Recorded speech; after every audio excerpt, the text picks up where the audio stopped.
Política, cultura, inclusão, diversidade e tudo mais que rola nas ruas e nas redes está aqui. Começa agora CriaCast com Raul Santiago. Vem, que aqui o papo é reto. Fala família, estamos de volta com mais um CriaCast. E o convidado dessa semana, né, eu acho que ninguém conhece. Um maluco aí que ninguém nunca viu, ninguém nunca ouviu falar. Pelo contrário, né, a gente tá aqui hoje, uma honra, né, receber essa pessoa, meu irmão Renê Silva, cria lá do Complexo do Alemão, fundador do Voz das Comunidades, mas tem um currículo gigante que eu vou ter que até dar uma pesquisada aqui, ler um pouquinho, né? Porque o meu mano Renê Silva, ele não é só morador do Complexo do Alemão, né? Mas é um ativista que desde cedo botou a cara no sol para transformar a realidade do lugar onde ele vive, da favela, das periferias, da quebrada. Ele é o criador do Voz das Comunidades, o maior veículo independente de informação, cria lá do Complexo do Alemão, né? Já falei isso algumas vezes. E sabe aquele rolê da pacificação, né? Complexo do Alemão, Morro do Adeus, as favelas que fazem parte ali quando o exército invadiu, polícia, UPP, todo aquele processo? Então, o Renê foi lá e mostrou o que estava rolando de verdade. Vocês acompanharam, né? Nas várias redes sociais e tal. E esse irmão aqui coleciona reconhecimentos. Pega a visão.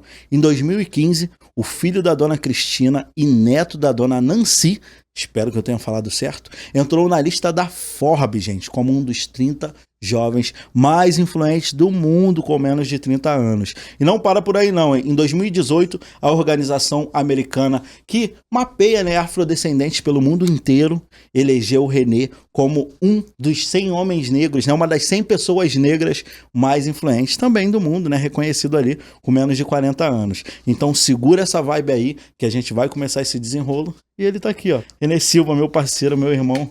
Bom demais te ter aqui, mano. Pô, aqui é conversa de amigo, né? Conversa de família.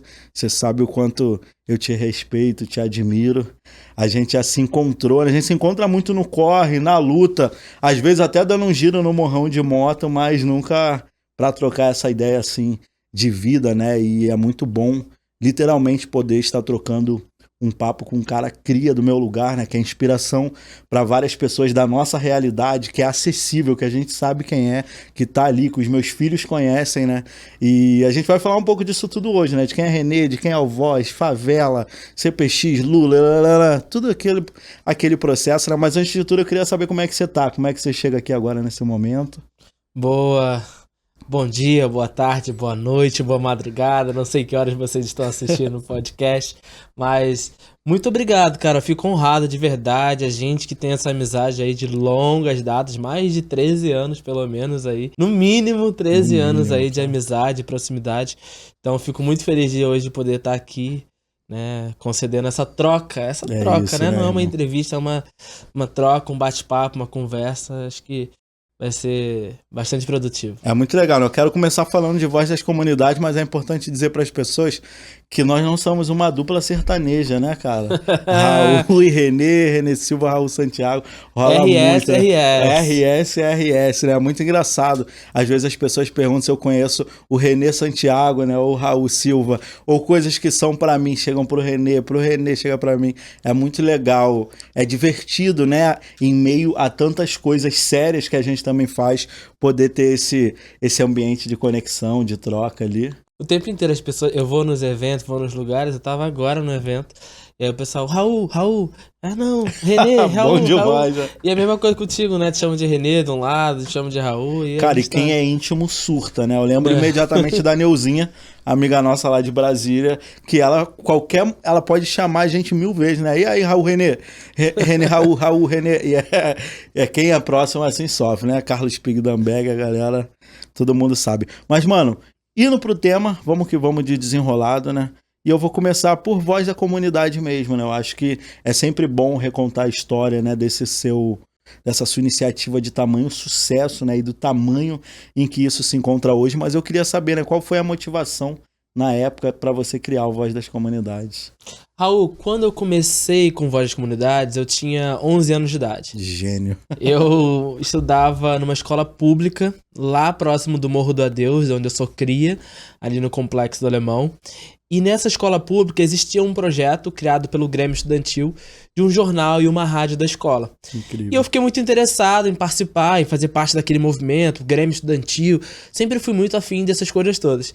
E eu percebi naquela época que quando eu abria os jornais da grande mídia, quando eu ligava a televisão, ligava o rádio, eu nunca via a favela sendo representada. Todas as vezes que eu via a favela nos jornais era sobre mortes, tráfico de drogas, violência, só coisas ruins. Nada se falava sobre projetos sociais, culturais, educacionais, esportivos. O que tem de bom pulsando na favela? Ninguém falava sobre isso. Então eu falei, eu preciso criar, né? E por isso até o nome, Voz das Comunidades, que é para ser a voz, para amplificar essa voz que vem de dentro das favelas. E aí o Voz surge com isso, surge com esse objetivo de mostrar a nossa voz, que grita dentro das comunidades, mas que de certa forma, pela grande mídia, ainda hoje, 2023, não é retratada, não é mostrada. Então eu quero, de alguma forma, contar essas histórias, né? Mostrar para as pessoas essas histórias, para que cada vez mais a gente possa ver uma favela mais viva, né? E menos uma favela morta, como a gente vê nos jornais ainda hoje. Muita violência, muitas mortes. Isso é muito interessante, né, cara? E nesse fluxo dessa criação, você imaginava que ia chegar, tipo, no que você chegou hoje? E você... Em que momento você viu essas chaves irem virando, né? Porque o Voz das Comunidades, as pessoas pensam que é a partir da UPP, a partir da ocupação do Alemão, mas é muito antes disso, né? Sim, isso é muito curioso, porque muita gente acha que o Voz das Comunidades surgiu naquele momento da ocupação do Complexo Alemão. Todo lugar que eu vou palestrar, vou em eventos, sempre as pessoas perguntam: o Voz, você surgiu naquele momento lá do Alemão, da ocupação? Eu falo, não. E aí eu vou contando, né, a história, que na verdade não. Foi bem antes disso. Então, quando o Voz surgiu para lhe mostrar um pouquinho dessa realidade do Morro do Adeus, que na época, inclusive, tinha uma guerra muito grande de facções, né, Raul? Você lembra muito bem disso? O Morro do Adeus e a estrada do Itararé, que dividia o Morro do Adeus e da Baiana, desse lado de cá, e o outro lado do Complexo Alemão, tinha uma guerra absurda de facções que todos os dias a gente ouvia tiro. Todos os dias. Era a noite, né, inteira ali, dando tiro. Dava 9 da noite e não tinha mais ninguém na rua. Todo mundo chegou do trabalho e era tiroteio o tempo inteiro. Então, essa divisão que tinha ali, né, do Morro do Adeus para todas as outras áreas do Complexo Alemão, até me limitou muito, né, com o Voz das Comunidades. Porque eu não podia fazer um jornal e distribuir na Grota. Eu não podia fazer um jornal e distribuir na Nova Brasília, algumas áreas ali. Só depois de muito tempo, né, que aí teve uma guerra de facções dessa, que em algum momento ficou a mesma facção dos dois lados, aí eu consegui circular pelas outras partes do Complexo Alemão. E aí o Voz começou a crescer mais, expandir mais também. E é muito curioso a gente falar disso, né? Porque as pessoas às vezes não ouvem, não conhecem essas histórias, né? E muitas vezes nos veem sobre quem nós já somos hoje, mas não imaginam o tanto de perrengue que a gente já passou nessa vida, né? E eu lembro de você trazendo esse contexto das guerras das facções, como a estrada do Itararé, que é um dos principais acessos do Complexo do Alemão, do Morro do Adeus da região toda, mas era um campo que a gente passava ali, tipo, pô, era um muro invisível, não, né? Era muito doido, né, irmão? E é muito legal ver essa virada de chave, né? E você...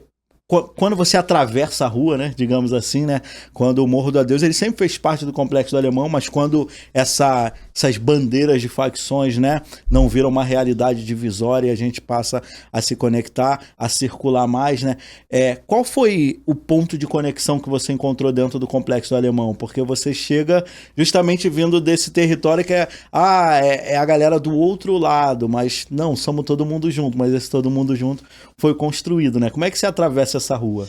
Cara, sabe, tem uma curiosidade que o primeiro lugar, assim, de evento, primeira experiência, digamos assim, do outro lado do Complexo do Alemão, foi no Circulando. Acho que foi 2008, 2007, mais ou menos, numa edição do Circulando na Central, sim, que era aquela coisa ali das casinhas ali, ainda não tinha aquela reforma que tem hoje e tudo mais. E aí eu tenho muito essa memória afetiva ali daquele momento, eu subindo ali o morro pra ir no Circulando, encontrando o Alan, Davi, conhecendo o Maicon, conhecendo o pessoal ali do Circulando daquela época e vendo toda aquela movimentação cultural ali. Eu tenho muito essa memória ali, desse um dos primeiros momentos que eu atravessei, minhas primeiras conexões ali do outro lado. E logo depois com o comércio, né? Então na Nova Brasília e a Grota são os pontos mais comerciais, centrais, assim, dos territórios. foram os lugares onde eu tive muito acolhimento. Incrível. Porque com o jornal, o pessoal queria, eu quero anunciar no jornal, Sim. quero botar aí, bota aí o problema social daqui e tal. Então, com isso, eu comecei a expandir e ir para outros territórios ali dentro também. Muito legal. Acho que a gente se encontrou a primeira vez foi através do Afro Reggae, não é isso? Ali na grota, né? O Circulando, gente, que o Renê tá falando, é um evento que era promovido pelo Raízes e Movimentos, né? Uma das instituições antigas ali, ancestrais do Complexo do Alemão. E o Afro Reggae também teve uma atuação muito forte ali dentro, foi onde eu acho que eu te conheci, se conectei. Sim. Você tava o Júnior, Luciano Huck, sei lá que rolê louco era aquele. Você lembra disso? Lembro, super lembro. Eu lembro que a gente se conheceu numa ocasião que tava o José Júnior, né, o fundador do Afro Reggae, tava o Luciano Huck, foi logo depois ali, né, rolou essa ocupação, aquela coisa toda, e aí o Thiaguinho, né, o Thiago Purificação, Elcimar, né, foi a época que eu Natália conheci Menezes, muita gente, a Natália, galera.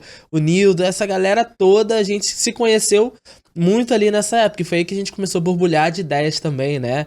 Trocar as ideias, aí tinham Descolando Ideias, tinham várias iniciativas ali locais que a gente foi se conectando e de lá em diante a gente ficou...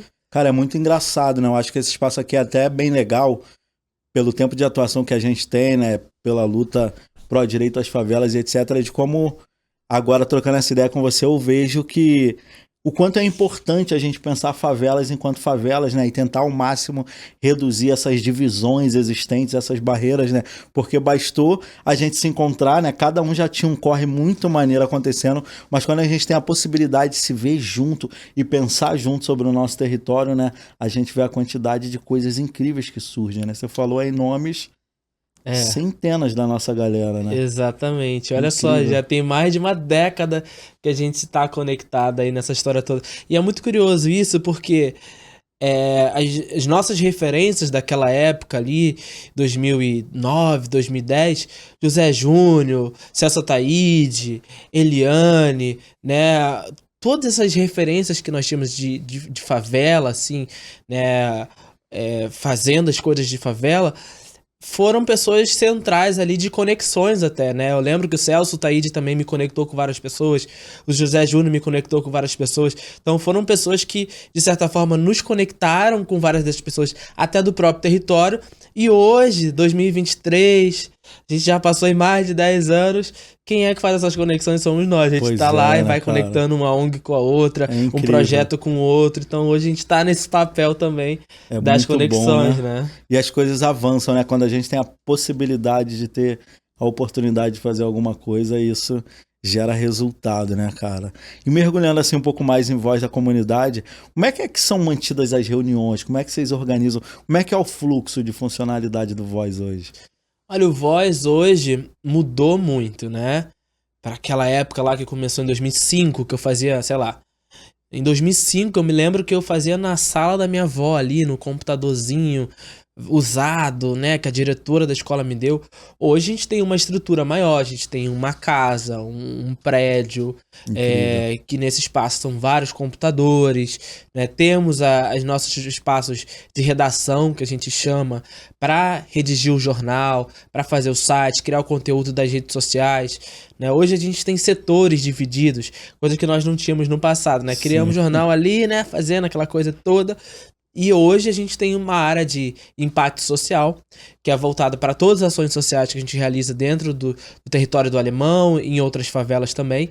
Nós temos a área de jornalismo, que é uma área central, uma área onde a gente começou, na verdade, né? Comecei com um jornalzinho, uma folha A4 dobrada, e hoje a gente está num formato standard, um formato maior possível, assim, com uma tiragem grande, na qual a gente consegue distribuir para boa parte do território do Complexo do Alemão e outras favelas adjacentes. Então, é um desafio muito grande crescer e olhar para essas reuniões, para como isso tudo funciona. Hoje, né, obviamente tem uma equipe incrível que cuida de tudo isso. Então, assim, eu tenho coordenadores, tem diretores, tem pessoas designadas para as funções. Eu tô aqui, a galera tá criando conteúdo lá, tá fazendo matéria, tá redigindo um jornal, outro. Então, assim, tem várias pessoas trabalhando no aplicativo, no site, no jornal impresso, nas ações sociais, para que tudo hoje aconteça. Incrível. Então, e muito curioso é que boa parte desse pessoal que você falou, quando eu comecei lá atrás, boa parte deles tá comigo até hoje. Isso é né? incrível Muita gente veio da demais. escola, Bom então demais. assim, tem gente que tá comigo lá desde 10 anos de idade, 11 anos de idade, sabe? Começou criança ali e persegue, assim, a gente persiste ali, continuamos. Isso é maravilhoso, mano. E a gente é fruto de internet, né? E você tem um jornal impresso. Qual é a importância do jornal impresso no tipo de comunicação que você quer fazer dentro do território? Cara, o impresso, ele tem um impacto diferente, sabe? Porque o impresso, ele é entregue para as pessoas que moram dentro da favela, mas ainda hoje, mesmo a gente estando num mundo muito mais conectado, onde todo mundo tá ali na internet, tem muita gente dentro da favela que não tem internet. Sim. Tem muita gente ali dentro que ou só tem internet dentro de casa, internet limitada, ou só tem um celular dentro da casa para a família inteira. Então isso tudo acaba limitando o acesso à informação. E o meu objetivo com Voz de Comunidade, com o jornal impresso principalmente, é democratizar o acesso à informação. Eu quero que cada vez mais as pessoas tenham acesso à informação, que contribuam, que façam parte, construam junto com a gente esse jornal, né, que é das comunidades para as comunidades, enfim, a gente sempre fala muito isso, que a gente faz junto para com. Maravilhoso. Eu quero continuar falando de voz, mas eu quero voltar em assunto vó, que você falou da sala da sua avó e tal. Como é que é essa sua relação familiar? No início, como é que era o olhar deles, né, da sua família sobre o que você fazia? E como é hoje, né, agora que tudo deu certo, que você é esse gênio internacional, como era e como é agora? Cara, quando o jornal começou, a minha família não apoiava, assim. Eles não acreditavam muito, principalmente pelo lugar de onde a gente vem, né? Então, assim, cara, você tá fazendo um jornal? Como assim? Não, vai estudar, vai fazer outra coisa. Então, eles não davam muita bola. Carteira assinada. E com medo. E tinha uma coisa de medo, porque assim, eu era um menino de 11 anos de idade fazendo um jornal, e às vezes eu chegava tarde em casa, eu saía mais cedo pra fazer isso. Quem se metia com isso, claramente, naquela época, eram pessoas ligadas à associação de moradores, eram pessoas ligadas a políticos, ligadas à eleição, uma coisa mais adulta, digamos assim, né? Não era uma coisa pra criança de 11 anos tá se metendo de falar de problema social de prefeitura, problema social do governo do estado. Então, tinha um receio muito grande. Eu lembro que minha avó, meu avô, minha mãe, assim, eles ficavam com muito medo, assim, né? Tipo, vai, mas tô com medo, né? Tipo assim, vai lá, mas tô com medo. E meu avô, ele fala muito disso. Ele fala assim, olha, se dependesse de mim, nada disso teria acontecido, porque eu não apoiei no início, porque eu de fato não acreditava. Hoje, obviamente, né, minha família de um tempo pra cá, eles apoiaram, abraçaram, acreditaram, né, nisso tudo e viram que era possível. Mas era desafiador, assim, fazer com que eles acreditassem naquela época, né, falando muito tempo atrás, que a gente vem, Raul, de um lugar, né, da favela, onde as pessoas estão acostumadas a viver a mesma coisa de sempre. Então, assim, minha avó foi empregada doméstica, minha avó já trabalhou nisso, na fábrica. Então, assim, eles querem os trabalhos mais tradicionais. Sim. E quando a gente faz alguma coisa fora ali, que vai trabalhar com internet, ou fazer um jornal, fazer uma coisa diferente, rola, tipo, uma coisa, tipo, será que vai dar certo? Não vai muito por aí, por esse caminho, não, né? E tem pouca gente pra apoiar, né? Pra incentivar. Exatamente. É muito sinistro, irmão. E hoje o jornal, ele não é mais uma coisa só do Alemão, só do Rio, né? Já tá em vários estados do Brasil. Como é que isso aconteceu? Em que momento você tomou essa decisão de expansão? Cara, a expansão do Voz, ela surge porque eu comecei a ver... Primeiro que foi uma coisa muito orgânica, porque eu comecei a ver as pessoas criando veículos de comunicação de favela inspirados no Voz e entrando em contato comigo. Legal. Em vários lugares do Rio e do Brasil. E as pessoas, cara, tudo bem, sou teu fã, fiz um jornal aqui pra minha comunidade, queria teu apoio, queria sua chancela, seu selo do Voz. E aí eu fiquei em contato com muitos desses. E aí desse contato foi rolando uma aproximação e aí virou uma filial e virou um parceiro do Voz. Então o Voz, ele foi crescendo de uma forma muito orgânica e muito sutil, assim, sabe? Olhando de forma geral e inspirando outros veículos a surgirem. Porque eu, particularmente, acredito muito na comunicação. E como a gente consegue transformar um território através da comunicação. Como a gente consegue mostrar uma realidade e mudar essa realidade através da comunicação de favela. Incrível, e mudou nossa vida, né? A gente é exemplo prático disso. Eu fico aqui pensando O Voz era um jornal, comunicação, um foco, e do nada isso vira vários braços e possibilidades de fazeres, né?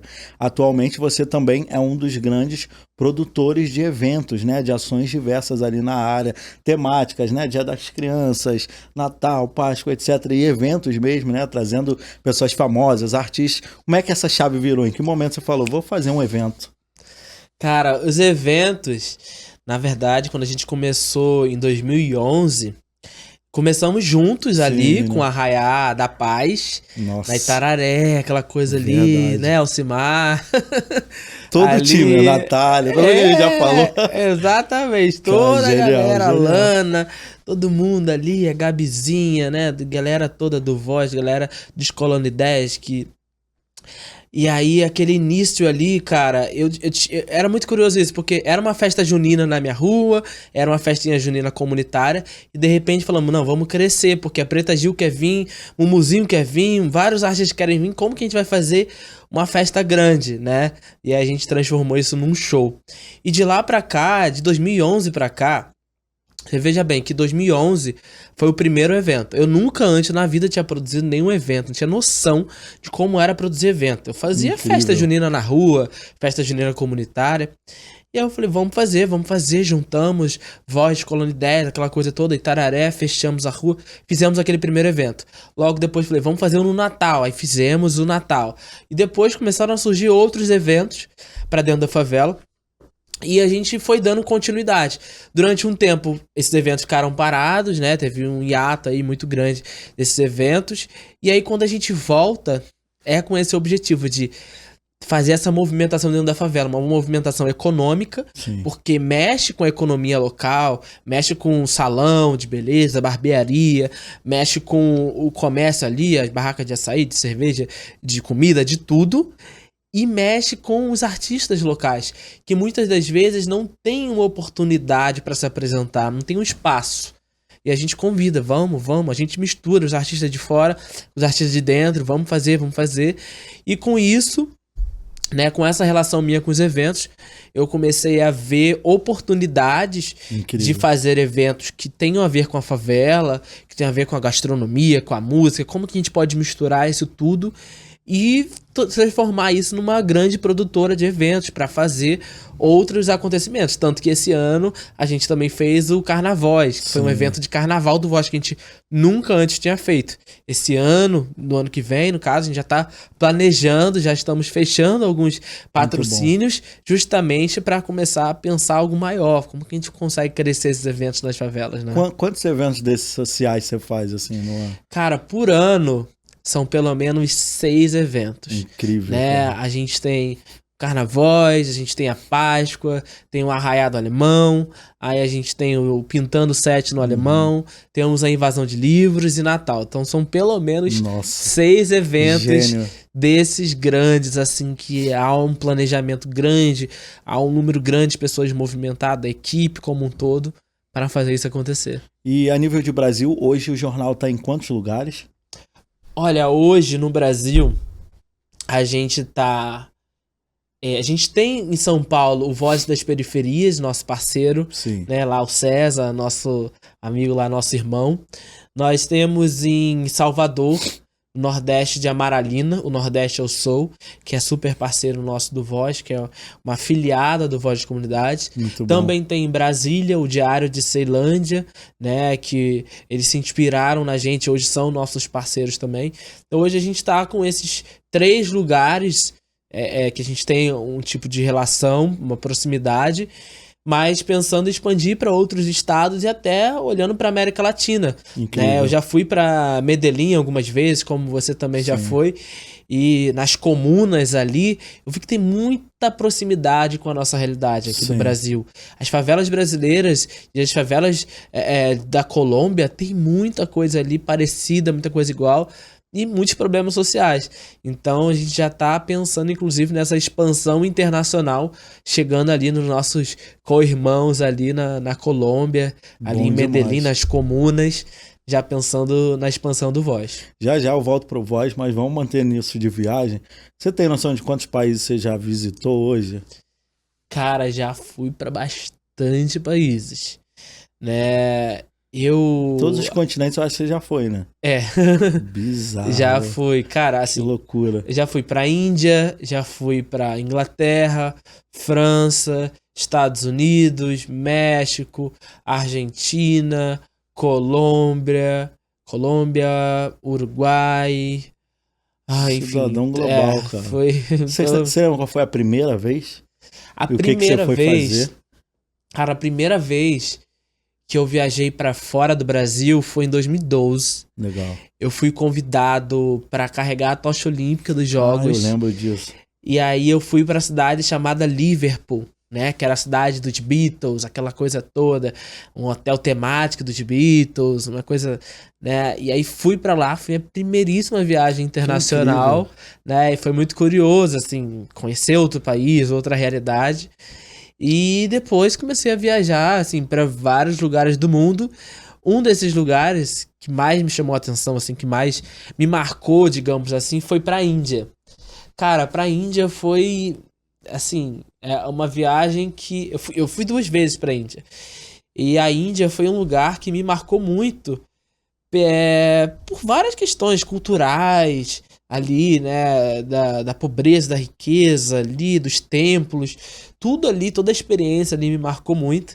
E aí eu venho trazendo, assim, vários ensinamentos também desses lugares que eu vou. É incrível, né? Ouvir você falando isso, porque na minha cabeça trava em Nova York, né? Porque você é guia turístico lá, né? Quem quiser conhecer é só colar em você. E praticamente todo ano você tá ao menos 4, 5 meses ficando por lá, né? Nova York é um lugar que eu tenho uma relação afetiva ali já há muitos anos, né? A primeira vez que eu fui foi em 2013. Esse ano faz 10 anos que eu fui pela primeira vez. Mas eu tenho uma relação ali porque eu já morei lá, né? Já fiquei 6 meses, voltei, já morei um tempo, voltei. Então tenho uma relação próxima ali com Nova York, conheço bem, dá pra seguir ali. Eu levei a equipe do Voz, foram 8 pessoas do Voz pra lá, e aí a gente fez esse intercâmbiozão lá. E eu fui o guia da galera, porque eu sabia tudo, conhecia todos os lugares lá. Mas Nova York é um lugar que eu tenho um carinho muito grande, assim, pela cidade, né, pelos bairros mais periféricos lá, que a gente circula bem, no Bronx, né? No Harlem, né? A gente já se encontrou várias vezes lá em Nova York também, né, Raul? Então, é um lugar que eu aprendi muita coisa, conheci muita coisa, assim, do mundo, né, da cultura também. Maravilhoso, amigo. Voltando pro Voz, qual é o principal desafio de fazer o Voz hoje? Olha, o principal desafio ainda é na captação de recursos, né? É um desafio, acho que para todas as organizações, de modo geral. Que a gente o Voz olha é uma ali, ONG? O Voz é uma ONG, eu tenho uma empresa também, tenho produtora, tenho empresa de eventos, tem algumas divisões. Legal. Em cima disso, mas o Voz, enquanto ONG, né, o nosso desafio de captação de recursos é porque a maioria das ONGs, elas dependem de doações ou se inscrevem em editais, coisas do tipo. E o Voz, a gente tem várias dessas formas. A gente nunca se inscreveu em edital, por exemplo, mas a gente recebe de organizações internacionais, Legal. recebe de organizações também do Brasil, de pessoas físicas, né, que é um número muito grande, de artistas, famosos, jornalistas que fazem doações, e a gente tem os nossos próprios métodos de captação, né, que a gente tem alguns produtos, né, o jornal impresso é um produto, né, o aplicativo e o site são outros produtos que a gente usa como uma forma também de captar esses recursos. Então ali eu tenho um anúncio de empresas, né? A Ambev é a nossa anunciante, iFood também é a nossa anunciante, prefeitura, então tem alguns órgãos, né? Algumas empresas que anunciam com a gente e que faz o jornal acontecer, manter essa equipe, manter essa estrutura acontecendo e manter o jornal gratuito também, né? Sendo distribuído de forma gratuita nas favelas. Isso é maravilhoso, né? Tanto o René Silva quanto o Voz da Comunidade, né? Na nossa antiga rede do Passarinho Azul, que agora é o X, né? No Twitter, explodiram muito, né? Ficaram muito conhecidos. E você conheceu na época, né? O fundador do Twitter, né? Como é que foi esse rolê? Conta pra gente. Cara, eu conheci o Jack. Esse encontro foi muito interessante. Eu conheci o Jack Dorsey em 2019. Pessoalmente foi em 2019, em São Paulo, durante um evento no escritório do Twitter Brasil. Incrível. E aí a gente trocou ideia, conversamos e tal. E aí ele ficou muito curioso com a minha história, querendo saber mais, querendo ajudar, querendo fazer parceria. Pô, quero estar junto, quero ajudar, quero fazer parceria e tal. E a gente se conectou naquele primeiro momento. E logo depois, ele assistiu uma palestra minha no evento. E algumas semanas depois, ele estava me convidando para palestrar num evento em Houston, no Texas. Esse evento era um evento para 5 mil funcionários. Todos os funcionários do Twitter no mundo, né, do mundo inteiro, estavam lá. E aí eu contei a minha história e ele falou, cara, o seu case ali dentro do Twitter, de como naquela época da ocupação do alemão você narrou em tempo real, mostrou em tempo real tudo o que estava acontecendo dentro da comunidade, é um case de sucesso do Twitter que fez o Twitter também explodir no Brasil naquele momento, assim, as pessoas, muita gente que não sabia o que era Twitter foi procurar saber o que era Twitter, saiu em vários jornais, saiu em vários espaços, e aí a gente ficou conectado, né, a gente teve essa aproximação, ele fez doações pra gente durante a pandemia, ele fez live comigo, a gente troca e-mails, a gente se conecta. Legal. Hoje ele já não tá mais no Twitter, né, ele tem outras empresas, outros negócios, mas a gente criou essa relação e mantivemos aí por um bom tempo. Cara, Voz da Comunidade, né? Teve um papel central na pandemia. Faz um resumão aí do que vocês fizeram. Na pandemia, nós, né, fizemos juntos ali primeiro que a gente teve um desafio gigante, né? Quando falou assim, pandemia, Covid-19, Covid nas favelas. E a gente, cara, e agora? O que a gente vai fazer? Né? E todas as nossas agendas, viagens, né? Eu tinha palestra para Harvard, tinha Brasil Conference, tinha um monte de coisa. Comecei a receber e-mail, cancelado, tudo cancelado. Todos os eventos, todos os lugares. Eu falei, cara, tá acontecendo, tá real. Todo mundo, né, real, tá cancelando tudo. E aí os moradores começaram a falar que, como que eu vou ficar em casa? Estão mandando a gente ficar em casa, mas como que eu vou ficar em casa se eu tenho que trabalhar? Eu preciso me alimentar, preciso pagar o meu aluguel, o que eu faço? Como que eu faço? Então foram vários desses desafios. E aí a gente decidiu junto, né, o Voz das Comunidades, junto com o Coletivo Papo Reto e o Mulheres em Ação no Alemão, da nossa amiga Camila Moradia, sim, lá do Complexo, montar um gabinete de crise, né? Um gabinete de crise do Alemão, que inclusive foi montado antes mesmo da prefeitura e do governo do estado montarem um gabinete de crise para combater a Covid-19 nas favelas. E a gente montou esse gabinete, imediatamente começamos a acionar as nossas redes, pedindo doações, pedindo apoio, né, acionando todo mundo. Com essas doações a gente começou a pensar, vamos alugar um galpão, vamos alugar um espaço, as doações não estão cabendo no Voz, não cabe no espaço do Papo Reto, não cabe no Mulheres, não cabe em nenhum espaço. E a gente começou a expandir, crescer, a gente teve que alugar um galpão gigantesco, né? E fizemos ações de combate à fome, combate ao vírus, de combate a um monte de coisa ali naquele momento que a gente estava vivendo, porque as pessoas só sabiam, Covid, tá, mas a fome também tá matando as pessoas, a sede também tá matando as pessoas. E aí a Ambev entrou lá com aquelas doações de água que a gente carregou até semana passada. Pois muita coisa. Muita água, muita água, né? Várias empresas se movimentaram e a gente fez uma ação aí de minimizar, né, o problema da Covid-19, já que naquela época nós não tínhamos presidente da República, governador e nem prefeito. Exatamente. Porque falar que Bolsonaro, Wilson Witzel e Marcelo Crivella, gente, nós não tínhamos que trio, né, meu ninguém Deus. Governando, na verdade. Jesus! Os três, gente, não, foi o pior castigo que o Brasil poderia ter e que o Rio poderia ter, verdade, né? A gente tinha um prefeito que não era prefeito, que não estava nem um pouco preocupado com a Covid, tanto que o Voz teve que criar um painel paralelo sobre as informações, porque os médicos que acreditam na ciência, que acreditavam que aquele vírus era real, começaram a falar, a prefeitura não está divulgando, esses dados que eles estão falando são falsos, tem mais informações. Então a gente começou a criar um painel dentro do Complexo do Alemão, que aí depois virou painel Covid nas favelas, levantando os dados que os próprios médicos, os próprios gerentes das clínicas das famílias passavam pra gente. O governo do estado, que só tinha aquela ideia lá dele de tiro na cabecinha, de descer a ponte Rio-Niterói ali pra comemorar mortes, aquela coisa toda. Então nós não tínhamos um prefeito, nós não tínhamos um governador, muito menos um presidente que estava dizendo que aquilo não era uma pandemia, que era uma gripezinha. Então a gente viveu os piores momentos, né? Um horror. E se não fosse aquela coisa do nós por nós, né, que eu, você, Marcele, a Buba, várias outras pessoas de favela, se a gente não tivesse movimentado naquela época, eu não sei o que seria, como seria da realidade da favela com tudo isso. De verdade, irmão, você tava aí falando, eu lembrei de um caso curioso, né? O hospital de campanha lá de Acari, né, na época da pandemia, foi uma referência ali de atendimento. E não tinha suporte mínimo, né, do poder público para seguir atuando. E a gente mandou doação de insumos, né, água, material de higiene e limpeza. Mandamos um caminhão, a gente pessoalmente foi lá, né, entregou, filmou, passou na TV.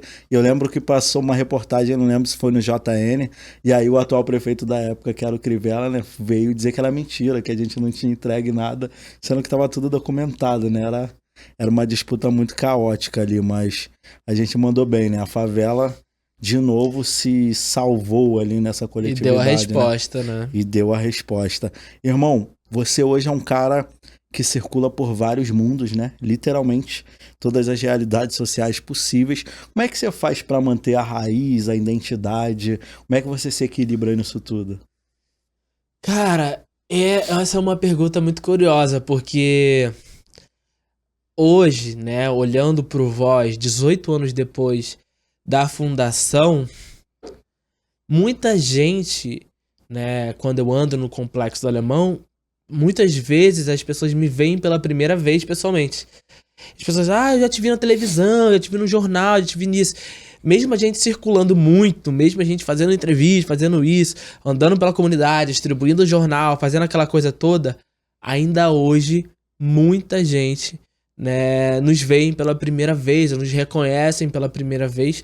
Isso é muito curioso, mas eu mantenho essa essência, essa conexão minha com a favela de várias formas, né? Eu tenho, por exemplo, aos finais de semana, vou pra praça, vou para Nova Brasília, vou lá, converso com o pessoal, vou no cinema, vou nas lanchonetes. Então, assim, eu mantenho a minha conexão. Você vive a favela. Né? Eu vivo a realidade da favela. A gente dá aquele rolezinho de moto lá no complexo, em vários lugares.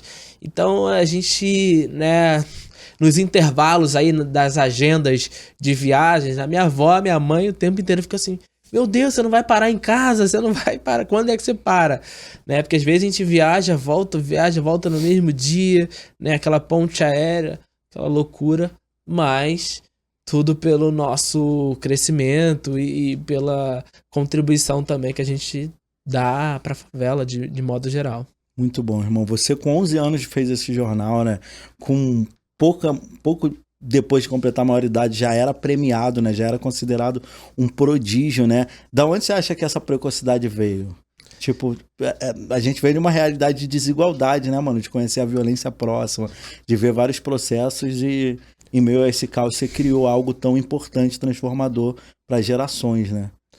Raul, eu costumo dizer que meus grandes, assim, mentores, apoiadores ali iniciais foram os professores e diretores da escola, né? Eu lembro muito bem quando a dona Thalma, a diretora, dona Kátia, dona Mônica, Ivanise, Adelaide, eu sempre recordo os nomes delas, porque foram pessoas importantíssimas ali no meu pontapé ali inicial. Se elas não tivessem dado esse apoio, certamente eu não teria construído a história que eu construí, feito o jornal que eu fiz, se elas não tivessem falado: vou te ajudar, vou te apoiar, usa o computador da escola, vou te dar um computador, vou te dar uma câmera fotográfica, né? Se todo esse apoio dessa rede da escola, né? A educação teve um papel central na minha vida, porque ajudaram em tudo, né? Tudo, basicamente tudo que eu precisava, né? Como eu precisava, a maneira que eu precisava construir ali, né? Essa minha relação com a comunidade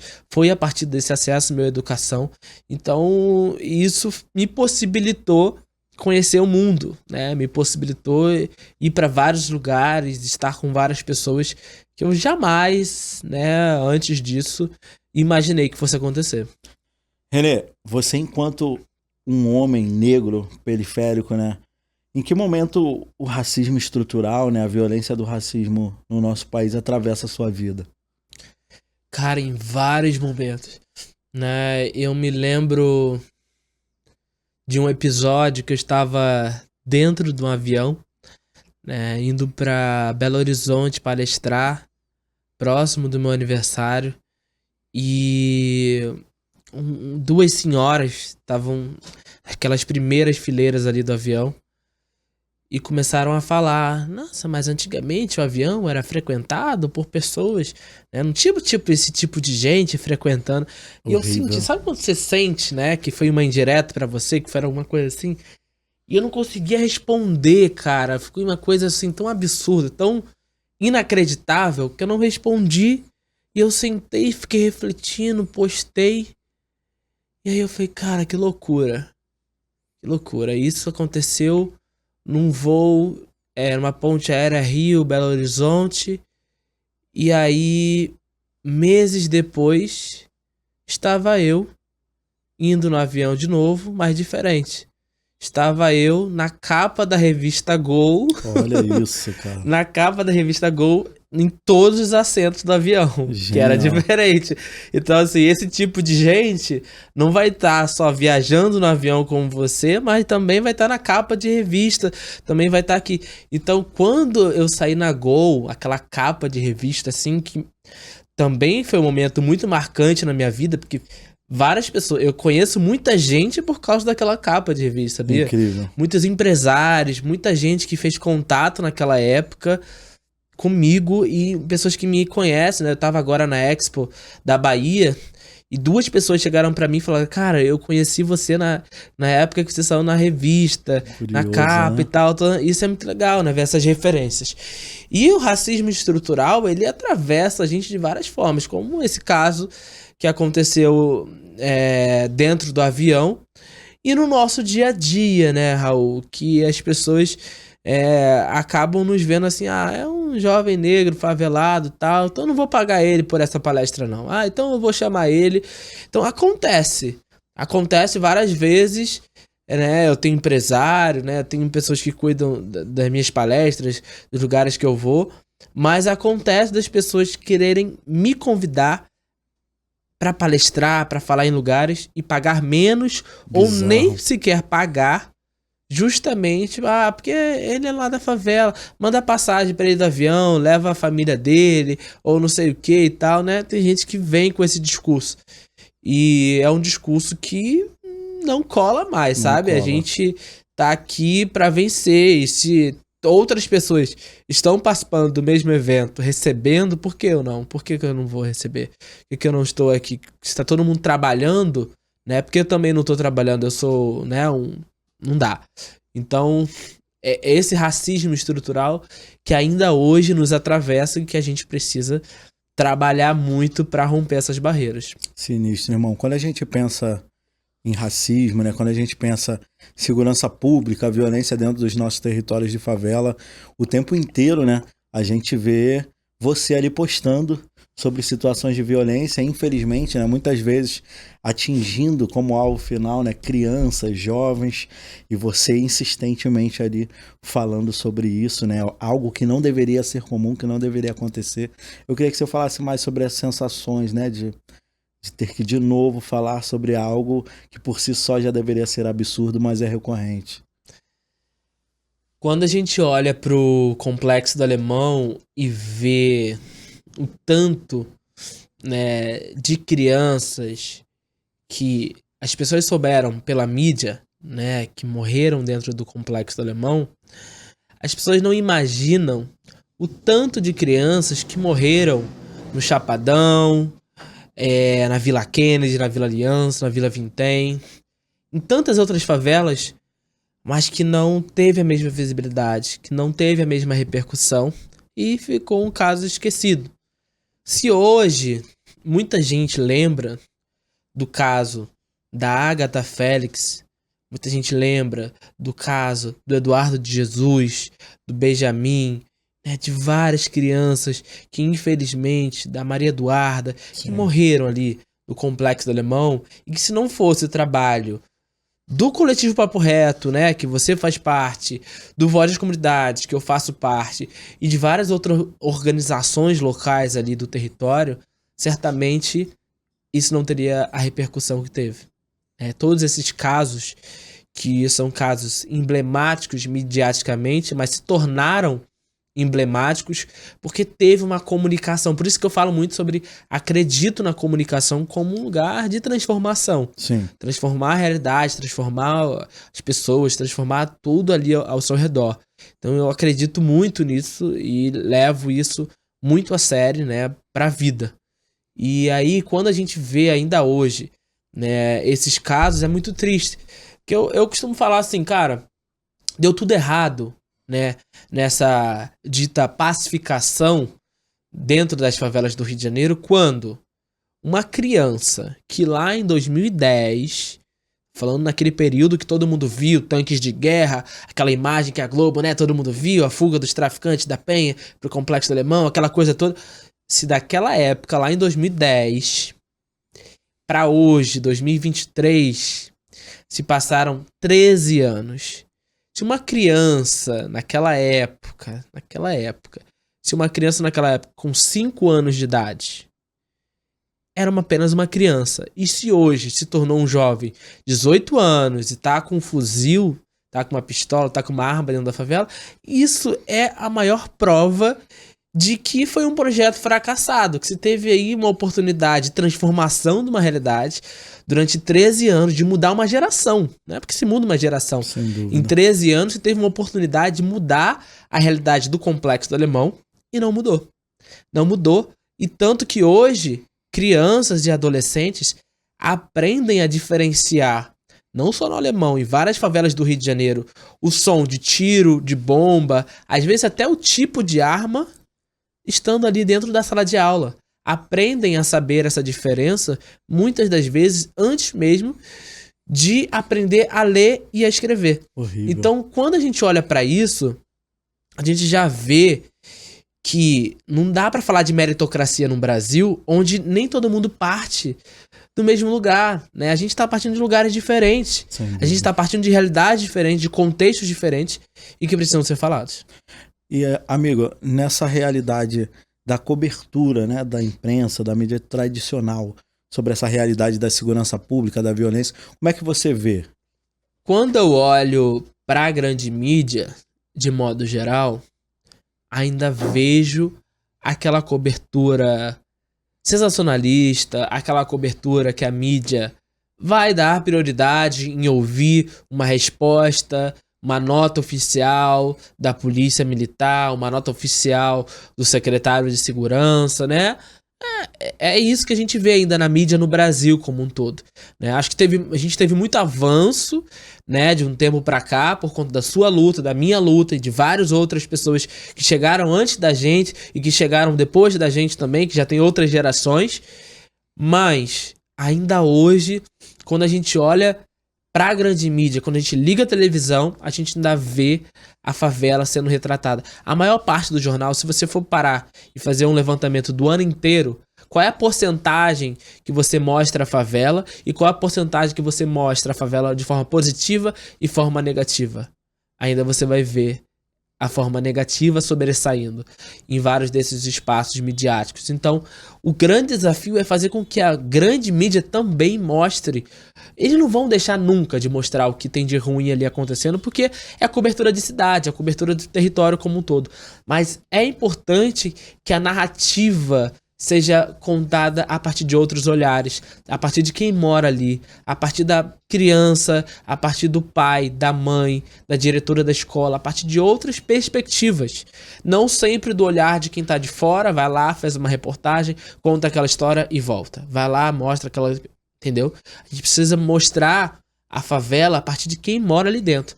Por isso é importante comunicação de favela, comunicação comunitária, para que a gente possa se fortalecer, crescer e influenciar também os grandes veículos. Por isso que é importante uma voz da comunidade, né? E quando a gente fala em influenciar, né? Esse nível de influência, ele escalou no nível absurdo, né? Então agora eu quero falar sobre o boné CPX, ou melhor, as cabeças às quais esse boné circulou, né? Recentemente a gente teve, né, um movimento do Complexo do Alemão ali mobilizando e pressionando o até então candidato presidente Lula, né, hoje presidente Lula, e você foi uma das figuras centrais em articular uma ida dele ao Complexo do Alemão, em conectar várias coisas, e inclusive, né, viralizar tanto de forma positiva como alvo de várias fake news a partir do boné CPX, dessa ida dele na favela. Eu queria que você contasse um pouco de como isso tudo aconteceu, esse convite, esse primeiro contato. Primeiro que estavam acontecendo vários encontros do Lula, da Janja, né, de várias pessoas do PT aqui no Rio de Janeiro, em hotéis, em lugares fechados.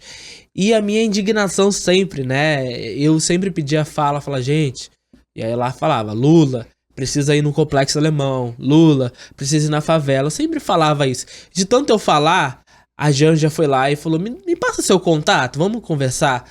E aí a gente começou a conversar, né? Essa minha aproximação com a Janja veio de uma dessas minhas falas nesse encontro, e ela tem um cuidado, ela tem um olhar assim, né? Assim, cara, ela percebe as coisas, sabe? Então ela falou, tá, vamos conversar. E ela me ligou, a gente foi conversando. Aí chegou aquele período eleitoral, né, a campanha, tal, Lula rodando o Brasil, e eu falei, cara, vamos levar o Lula no primeiro turno. Aí a Janja tentou, a Gleisi tentou, várias pessoas do partido tentaram, mas não foi possível, a segurança não permitiu. Naquele primeiro momento ali, falaram, não pode ser a carro aberto, não pode isso, não pode aquilo. Então várias restrições. Eu falei, gente, mas é o primeiro turno, a gente tem que fazer um barulho. E aí, quando veio o resultado do primeiro turno, no domingo de eleição, ali no dia 2 de outubro, né, aí eu falei, cara, a gente precisa levar o Lula no Complexo Alemão. E aí eu liguei pra Janja, falei com o pessoal, aí voltei de novo, aquela perturbação, e 10 dias depois, no dia 12 de outubro, nós levamos o Lula no Complexo do Alemão. E aí foi uma coisa marcante, assim, e a primeira coisa, né, quando a gente chegou, quando o carro parou na porta da Casa Voz, que é onde a gente recebeu o Lula primeiro, a Janja, primeira coisa que ela falou no meu ouvido foi, eu não falei que a gente ia conseguir? Aqui a gente tá...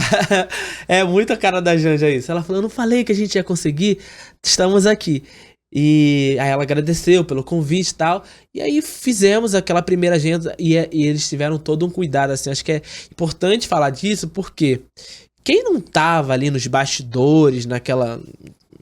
né, no início ali tudo, não tem noção. Mas eles deixaram tudo, absolutamente tudo pra gente organizar, pra gente, como a gente quisesse fazer, né? Tanto que nós tivemos 3 atos em toda a campanha eleitoral do presidente, ou ele fazia uma carreata, ou ele fazia um trio elétrico parado, ou ele fazia um encontro, e a gente conseguiu agregar as 3 coisas num único só lugar, né? O primeiro foi um encontro com lideranças de várias favelas, de vários espaços ali. A Aniele mediou comigo, que agora é ministra. A gente nem imaginava que loucura, que a Aniele ia ser ministra. Gira. A Aniele me tirou o nervosismo, porque eu tava desesperado, nervoso, com aquela coisa toda, e a Aniele ia lá na sala, me acalmava. Vai dar tudo certo, amigo, vai dar tudo certo. Bom demais. E aí, né, chegou aquele momento todo do Lula lá, e quem entregou o boné pro Lula do CPX foi a Camila Santos, que é a Camila Moradia. Ela tava com um kit pra entregar, cesta, um monte de coisa pro Lula, e ela entregou o boné do CPX. Na hora que ela entregou o boné, ele colocou na cabeça, na mesma hora. E ele não tirou, ele sabia que aquele boné era um pertencimento do território, era uma identidade com o território. Falou, CPX, complexo, obviamente vou colocar o boné. Ele colocou o boné, ele ficou com o boné do início ali, daquele momento que ele colocou, até o final da caminhada. Ele levou, ele foi no carro junto com o boné. E esse boné, curiosamente, não foi uma ideia minha, nem tinha sido uma ideia da Camila. Foi uma ideia que surgiu no grupo, na madrugada desse rolê todo. Surgiu ali o Hector, né, um dos nossos voluntários, ele jogou no grupo, falando, gente, que tal a gente dar um boné do CPX pra ele, que não sei o que, tal. Aí a Camila falou, vamos, aí eu falei, vamos, tal, a gente falou, ótima ideia, tal. Aí ele falou, aí o pessoal, mas como produzir um boné de madrugada pro dia seguinte? Não tem como. Aí o Hector foi e mandou uma foto do boné dele. Pessoal, que já tinha, sei lá, 2 anos, 3 anos. Muito então, assim, bastidores aqui, curiosidade. Esse boné do Lula, na verdade, era o boné do Hector. Gente, de uso pessoal dele, que Lula ele já levou usava. o boné do Hector embora. E aí, levou, foi de presente pra ele lá. Maravilhoso, que alegria. Então, era um boné, e esse boné é muito curioso, porque ele já é usado há muitos anos, o pessoal do baile da antiga, né, bota VDG, que é Vidigal, CDD, Cidade de Deus, nos bailes das antigas, equipes de som, o pessoal sempre usou isso como uma identidade do território, né, assim como os funks trazem muito isso do território, da identidade, né, o boné ele trazia muito isso. E aí virou alvo dessa fake news absurda, né? CPX, cupincha. Bizarro, cara, né? assim, absurdo.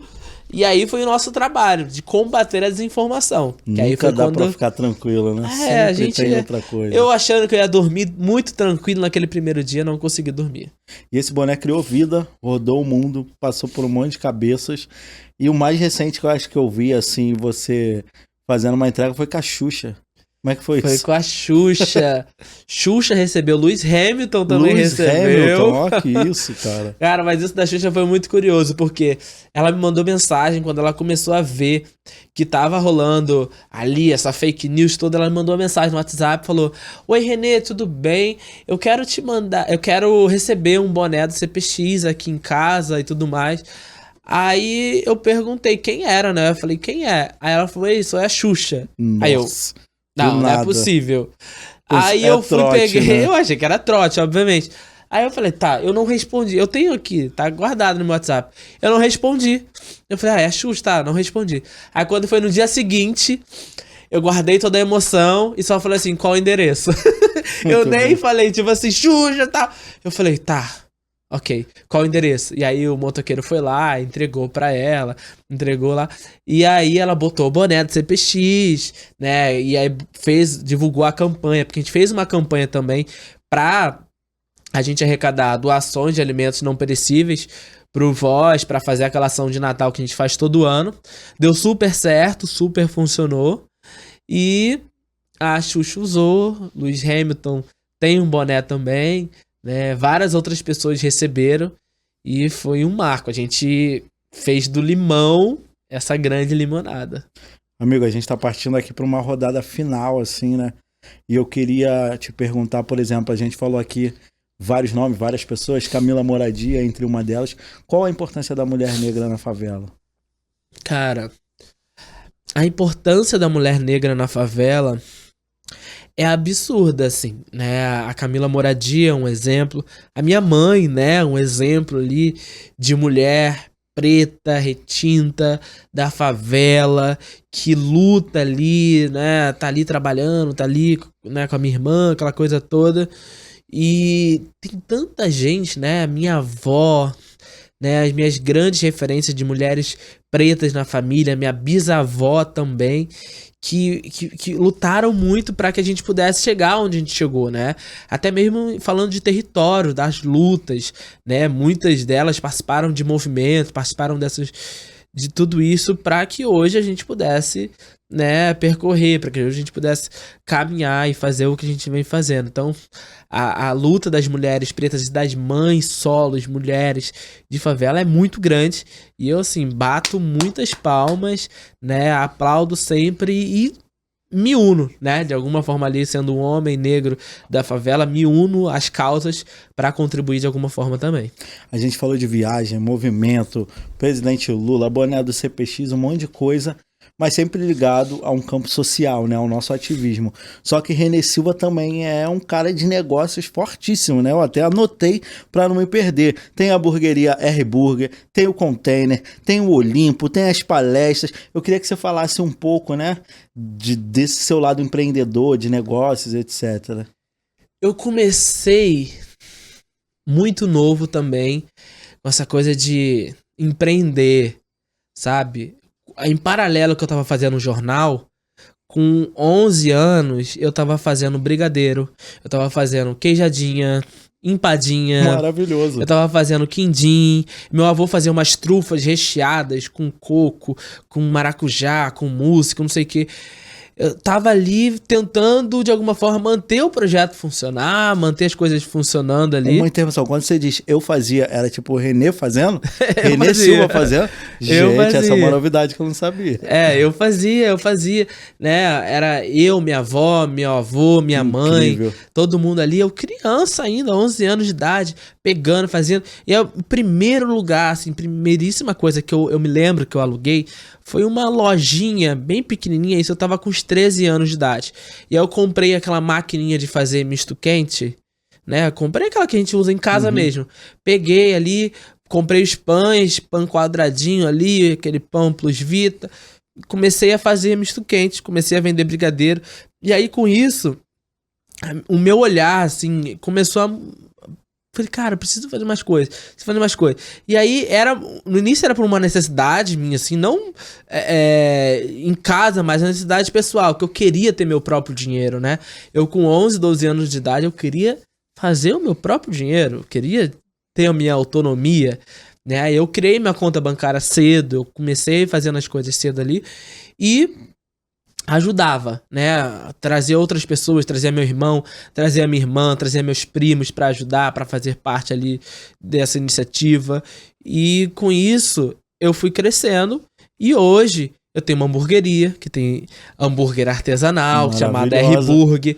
Essa hamburgueria é junto com meu tio e é muito curioso porque eu falava com ele assim, vamos montar uma hamburgueria? Aí ele, eu trabalho com ar-condicionado, que não sei o que.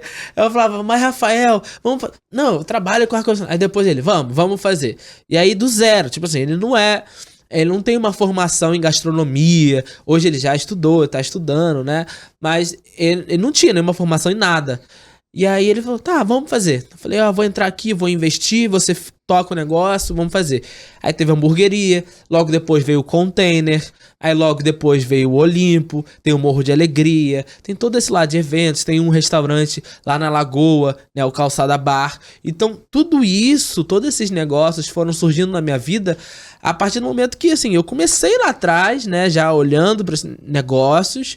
E aí, quando eu comecei a fazer palestras e via, consigo ganhar dinheiro fazendo uma palestra, consigo fazer uma consultoria, consigo fazer isso.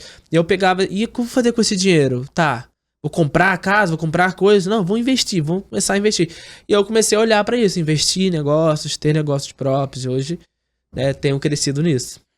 Não à toa, né, irmão? Você foi considerado, né, um dos jovens líderes da nova geração pela revista Times. Qual a sensação disso? Cara, eu falo pra galera assim, que não sou eu que tô aí nessa revista, né? Foi em maio de 2023, quando a revista Time chegou e colocou lá, líderes da nova geração, e aí tem 10 nomes. E eu falo, cara, eu não sou eu ali, são vários dos nossos jovens, favelados, pretos e pretas, que lutam todos os dias. Então, assim, quando saiu essa nomeação, essa lista... parecia assim, mais uma lista, mais uma coisa. Mas quando as pessoas me veem ali como uma referência, eu acabo vendo elas também como minha grande referência.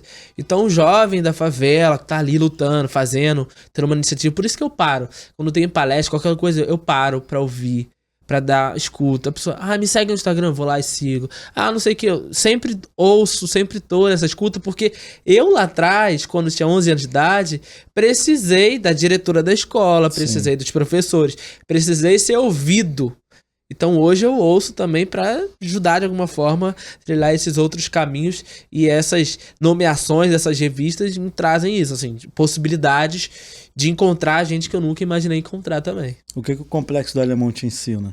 Cara, o Complexo me ensina a esse espírito de comunidade, né? De andar juntos, de fazermos juntos, de contribuirmos um com os outros.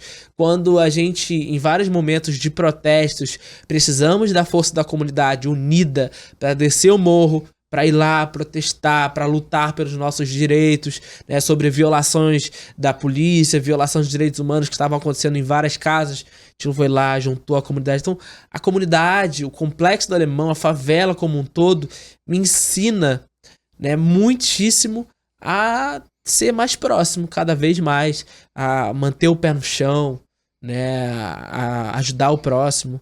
Esse espírito de coletividade, de que todo mundo tá junto, todo mundo pode tá junto. Ah, você não tem dinheiro pra pagar o lanche? Então eu pago o teu hoje, amanhã tu paga o meu. Então, essa coisa da favela que a gente... Bom demais, né? Voz da comunidade, o que significa pra você? Potência. Eu vejo como uma potência. Apesar de 18 anos, parece muita coisa, mas assim, acabou de entrar na juventude. Sim. Então tem muita coisa ainda pra acontecer. Eu vejo como um lugar de muita potência e de um megafone, né? A nossa primeira logomarca era um megafone, que era de amplificar as vozes. Maravilhoso. Quais os próximos passos do René Silva e do Voz das Comunidades?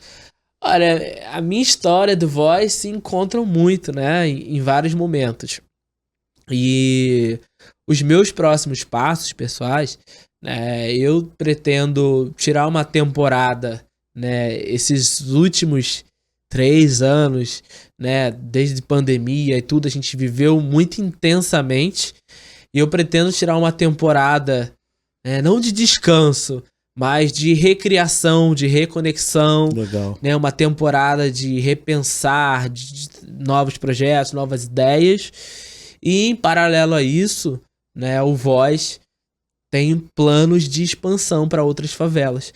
Como eu falei, não só do Brasil, como de fora do Brasil também, para que a gente possa amplificar essa voz. Senhoras e senhores, todas, todos e todos, René Silva, meu amigo, meu irmão, que eu sou fã, que eu admiro, que eu respeito, que eu torço tanto, é uma honra para nós, né, te ouvir, aprender e ter você aqui com a gente no CriaCast. Esse aqui, literalmente, de cria para cria, né?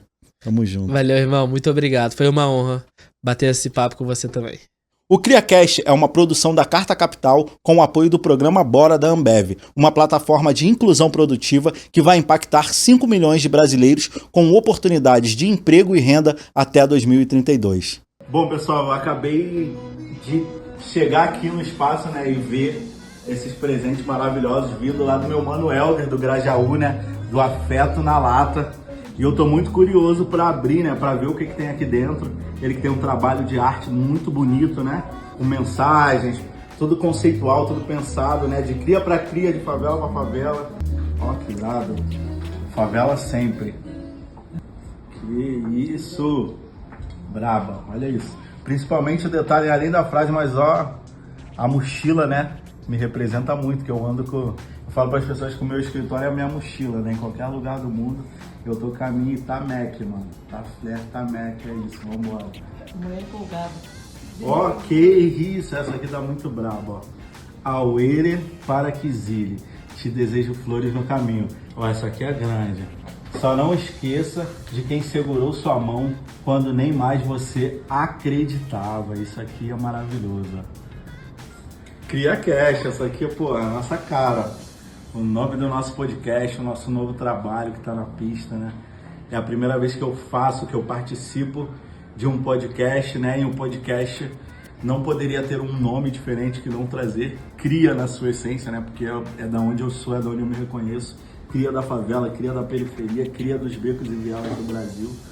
E aqui ainda tem esse menorzinho, né? Na correria, fazendo seu corre, fazendo as suas vendas, conecta muito com a minha história. Brinda. Que isso? Mano! Botafogão no peito! CPX e Botafogo. Que isso? Ele tirou muita onda agora. Mano Helder, sem palavras, irmão. Tamo junto, viu? Isso daqui tem muito significado pra mim. Valeu pela sua arte, pelo carinho, pela dedicação, por abraçar, né, o nosso momento, nos brindar com a sua presença de alguma forma, de cria para cria, né, nessa conexão, Complexo do Alemão, Grajaú. Tamo junto demais. Máximo respeito ao seu corre. É nóis. E aí, curtiu? Então vem aqui que o papo é reto. Esse foi CriaCast com Raul Santiago. Um conteúdo para quem tá ligado em tudo que rola nas ruas e nas redes.